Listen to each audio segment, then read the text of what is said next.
Well, our big focus as the world braces for US President Donald Trump's Liberation Day tariff plan, India is working on different scenarios to counter the possible fallout of reciprocal tariffs on its key trading partners. As we speak, it's still unclear about the quantum of tariffs and how they will be imposed, whether at the product level, the sector level, or the country level.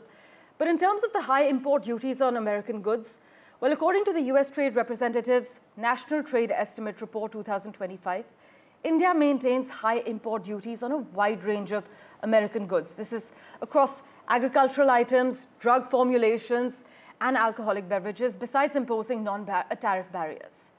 Presently, US goods face a weighted average tariff of about 7.7% in India, while Indian exports to the US attract only 2.8%, leading to a 4.9% difference.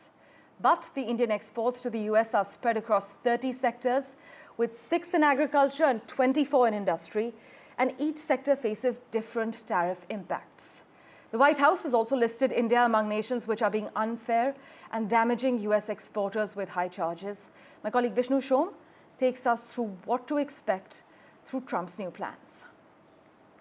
For months on end, the words reciprocal tariffs have dominated the headlines, and tomorrow, the US President Donald Trump is expected to announce a series of steps against all countries, including India, over what Washington considers unfair trade practices. In fact, the US calls it its Liberation Day.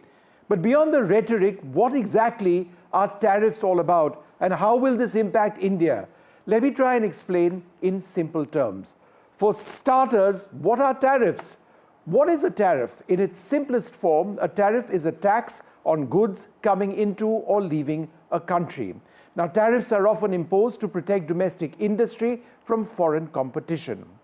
So what exactly are America's concerns on Indian tariffs? America says we have high tariffs.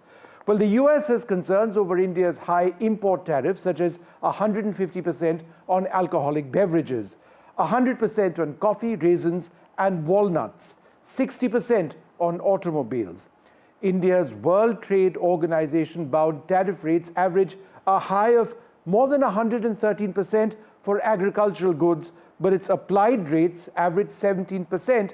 This allows sudden increases up to that higher limit of 113% without violating rules. America says that this big difference gives India the flexibility to suddenly raise tariffs whenever it wants, up to the higher bound of the WTA rules without breaking rules. This, America says, is unfair. India, America says, has strict import licensing requirements for remanufactured goods and refurbished medical devices, and that there are quantitative restrictions on pulses and boric acid imports. There are also non-tariff barriers like bans on animal origin oil and tallow. Mandatory domestic testing of telecom equipment, America says, despite international certifications, is essentially redundant, but America says India still insists on doing it. India, America says, has restrictive dairy import rules requiring certifications on animal feed content. Now, that's what America says. So how does India respond to this? And should India accept everything that the United States is demanding? Now, GTRI has come out with an analysis of what they think India needs to be worried about. So I'm referring extensively to their study here. Point number 1, while the US pressures India to amend trade policies for American interests, India must evaluate each demand based on our own national priorities, development goals, and cultural values.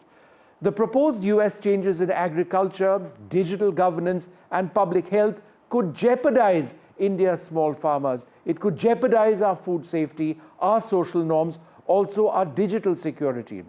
India remains open to reform and global cooperation, provided that it is fair, it is reciprocal, and respects sovereignty as a key concept. There is a true partnership between the US and India, but that cannot rest on one-sided demands.